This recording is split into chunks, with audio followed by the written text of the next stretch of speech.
कसे आहेत सगळे? मजेत ना? तर आज तुमची लाडकी बहिणी अजून एका नवीन रेसिपी सोबत आलीये.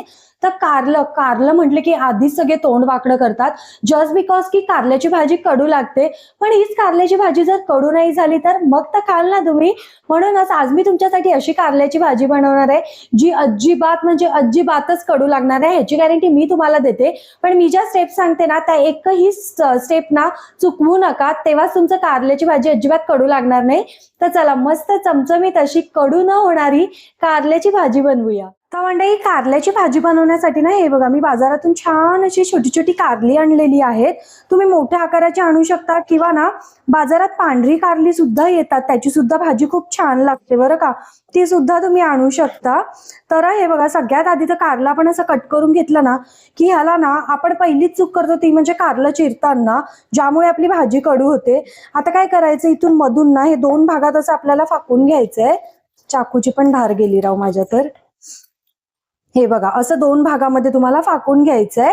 आणि आता चमच्याच्या सहाय्याने, जो कोणता तुमचा स्टीलचा घरी चमचा असेल ना, त्याच्या सहाय्याने तुम्हाला ह्याच्यामधले हे बघा अगदी सगळे बी इझिली काढून घ्यायचे. आपण जर हाताने नखाने काढत बसलो ना, तर हे सगळं असं नखाला लागलं जातं आणि ते खूप असं दुखतं. त्यामुळे चमच्याच्या सहाय्याने अगदी सोप्या पद्धतीने निघतं. कारलं ह्या बियांमुळे जास्त कडू लागतं, त्यामुळे त्या बियाच काढून टाकायचे. त्यामुळे तुमचा ना 50% कारल्यातला कडवटपणा निघून जातो. हे बघा, हे असं सगळंच काढून टाकायचंय, जेणेकरून तुमची कारल्याची भाजी कडू होत नाही. तरी अजून आपण 50%च कडवटपणा काढून टाकलेला आहे. अजून पुढचा 50% कसा काढायचा ते पण मी तुम्हाला सांगते. पण हे बघा, कारलं असं मधून चिरून ना सगळं असं रिकामं करून घ्यायचंय. बाकीची सुद्धा आपण अशी चिरून घेऊया.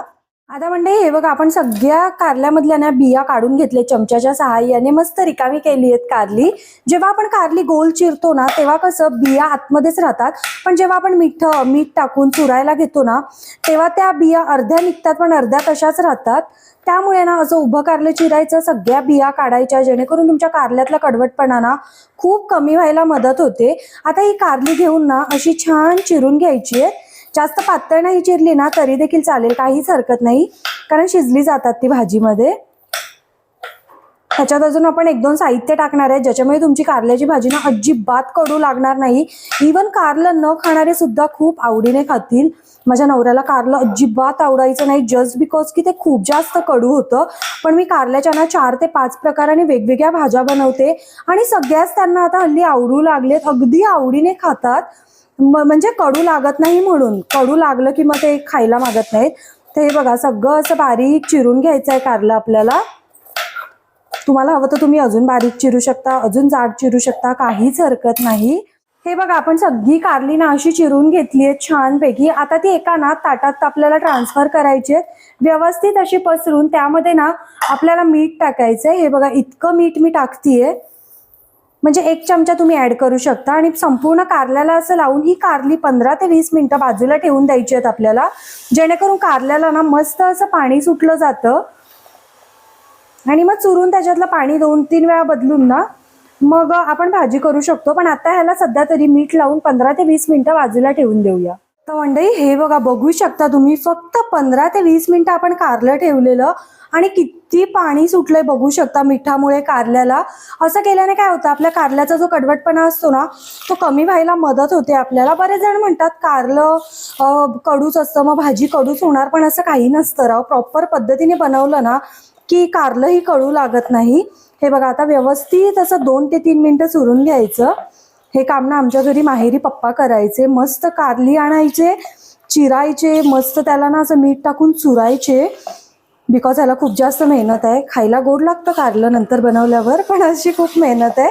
हे बघा, आता ना जसं जसं आपण कारलं चुरतो ना तसं बघू शकता अजून पाणी निघायला चालू होतं कारल्यामधलं. आता काय करायचं, ह्या स्टेजला ना व्यवस्थित असं चुरून काढायचं. हे बघा, सगळं पाणी असं निथळून जातं. जर तुम्हाला हाताला काही प्रॉब्लेम असेल, हात वगैरे दुखत असतील ना, तर तुम्ही असं कॉटनच्या रुमालात वगैरे हे कारलं टाकून पिळून काढू शकता. बघू शकता, हे बघा. आणि एका ताटात ठेवून द्यायचं आहे आपल्याला. किती पाणी निघेल तुम्ही बघाल इतकुशा कारल्यामधून. ही 1/2 किलो कारली आहेत, मी 1/2 किलो कारल्यांची भाजी करतेय. हे बघा इतकं पाणी निघालंय राव, आणि इतकं कडू पाणी आपल्या भाजीत गेल्यावर कशी आपली भाजी चांगली होणार सांगा मला. आता काय करायचं, हे ताट बाजूला ठेवायचं कडू पाण्याचं, आणि दुसऱ्या ताटात जे आपण कारलं काढलेलं ना त्याच्यात आता स्वच्छ पाणी ओतायचंय आपल्याला. परत एकदा असं व्यवस्थित चुरायचंय.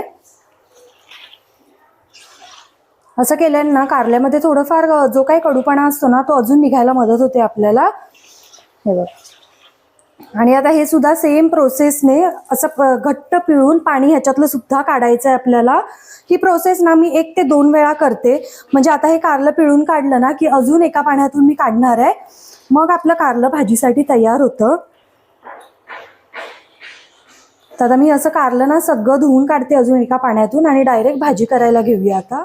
तर मंडळी, कारली जी आपण आता पाण्यातून काढून घेतलेत ना मिठाच्या, तर आता काय करायचं, याची डायरेक्ट भाजी करायला घ्यायची नाही. मी कढईत अगदी 1 चमचाभर इतकं तेल ऍड केलंय.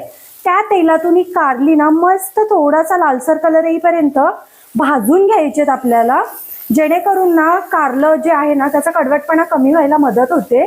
ही स्टेप खूप जास्त इम्पॉर्टंट आहे. असं केल्याने ना तुमच्या भाजीला चव सुद्धा खूप छान लागते आणि कारल्याचा कडवटपणा सुद्धा कमी होतो.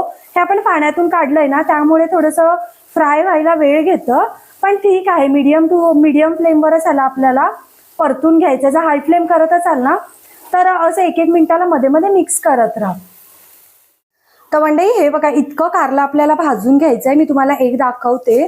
मस्त अशी बाजूने ना हे बघा अशी कोटिंग आली पाहिजे. जास्त पण करपवायचं नाही, कारण आपण जेव्हा भाजी करणार तेव्हा ते शिजणारच आहे ऑब्व्हियसली. तर आता हे एका बाउलमध्ये काढून घ्यायचंय आपल्याला. बरेच जण कारलं मिठाच्या पाण्यात उकळून घेतात, किंवा हे जे कारलं आपण 1 चमचा तेलात तळून घेतलंय ना ते असं डीप फ्राय सुद्धा करून घेतात. तसेही तुम्ही करू शकता, जी पद्धत तुम्हाला योग्य वाटते ती. आता हे ना एक बाजूला ठेवून द्यायचं आहे, आणि आता कारल्याची खरी भाजी करायला घेऊया. तर आता ना त्याच कढईत आपल्याला ना मी इथे 2 ते 3 चमचे तेल घेतलेलं आहे. कारल्याच्या भाजीला थोडंसं तेल जास्त लागतं. आता टाकायचे मोहरी. मस्त तडतडली की जिरं टाकायचंय आपल्याला. त्याचसोबत 6 ते 7 लसणाच्या पाकळ्या व्यवस्थित लालसर कलर येईपर्यंत परतून घ्यायच्यात लसणाच्या पाकळ्या. आता लसूण तळेपर्यंत ह्याच्यात थोडंसं चिमूटभर हिंग टाकायचंय. 9 ते 10 हिरवी मिरची व्यवस्थित मिक्स करायचंय. त्याचसोबत इथे मी 1 मोठ्या आकाराचा कांदा असा बारीक उभा चिरून घेतलेला आहे. जर तुमच्याकडे मोठा कांदा नसेल तर तुम्ही बारीक 2 कांदे टाकू शकता, पण एकदम बारीक चिरायचे. हे बघा ह्या पद्धतीने. ह्या भाजीत कांदा थोडासा जास्त टाकायचा, आणि मिरच्या सुद्धा. तुम्हाला वाटत असेल 9-10 मिरच्या टाकली म्हणजे खूप भाजी तिखट होईल, पण असं काही नाही. कांदा थोडासा आपला गोड असतो त्यामुळे मिरच्या जास्त टाकायचे. आता कांद्याला थोडासा लालसर कलर येईपर्यंत परतू देऊया तेलात.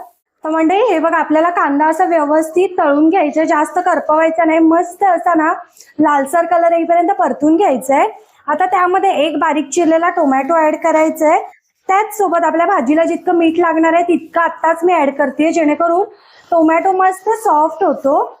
आता 1 ते 2 मिनिटं टोमॅटो अगदी सॉफ्ट होईपर्यंत परतू देऊया तेलात. तर म्हणजे हे बघा आपला कांदा सुद्धा छानपैकी तळला गेलेला आहे, आणि टोमॅटो सुद्धा छान सॉफ्ट झालेला आहे. आता काय करायचं, ह्यामध्ये आपण जी कारली तळून घेतलेली ना तेलामधून ती सगळी ऍड करायची आहेत. अर्धा चमचा हळद टाकायची आहे. मी काही मीठ आत्ता टाकणार नाही, बिकॉज टोमॅटोमध्येच मी ऑलरेडी मीठ टाकलंय, भाजीला जितकं लागणार आहे तितकं. आता व्यवस्थित एकदा मिक्स करायचं. आणि आता मी तुम्हाला असे 2 साहित्य सांगणार आहे ज्यामुळे तुमची कारल्याची भाजी अजिबात म्हणजे अजिबातच कडू होणार नाही. तर सगळ्यात पहिलं साहित्य ते म्हणजे अगदी चिमूटभर आपल्याला ह्यामध्ये साखर टाकायची आहे. त्याचसोबत 2 चमचे शेंगदाण्याचं कूट. तुम्ही ना इथे शेंगदाण्याचं कूट ना जास्त मोठंही नाही किंवा जास्त बारीकही नाही टाकायचं. छान असं थोडंसं जाडसर दाणेदार टाकायचं, ज्यामुळे आपल्या कारल्याच्या भाजीला चव खूप छान येते. आता काय करायचं, व्यवस्थित एकदा मिक्स करून ह्याच्यावर झाकण ठेवून शिजवून घ्यायची ही भाजी. तर मंडळी, मस्त अशी आपली चमचमीत कारल्याची भाजी तयार आहे. गॅस बंद करूया. भरपूर अशी कोथिंबीर टाकायची, मिक्स करायचं, आणि आता सर्विंग प्लेटमध्ये सर्व करूया हिला. तर मंडळी, मस्त अशी चमचमीत आपली कारल्याची भाजी तयार आहे, आणि बघू शकता असली भारी दिसते ना. त्याचसोबत जराही कडू लागणार नाही. मी ज्या सगळ्या स्टेप सांगितलेत ना त्यातली एकही मिस करू नका अजिबात, आणि घरी बनवून बघा. आणि कशी झालेली ना मला कमेंट करून नक्की कळवा. मी साखर वापरली आहे, त्या जागी ना तुम्ही गूळ सुद्धा वापरू शकता. खूप छान लागते. फक्त कांदा जास्त टाकायचा या भाजीला. मग बघा कसली भाजी भारी लागते राव, इतकी भारी झाली आहे ना खरंच. चपाती भाकरी कशासोबत ही भारी लागते ही भाजी. तर एकदा नक्की बनवून बघा आणि व्हिडिओ आवडला तर लाईक करा, चॅनलला सबस्क्राईब करा. भेटत राहीन अशाच नवनवीन व्हिडिओ सोबत. टिल देन बाय गाईज, खात राहा मजेत राहा.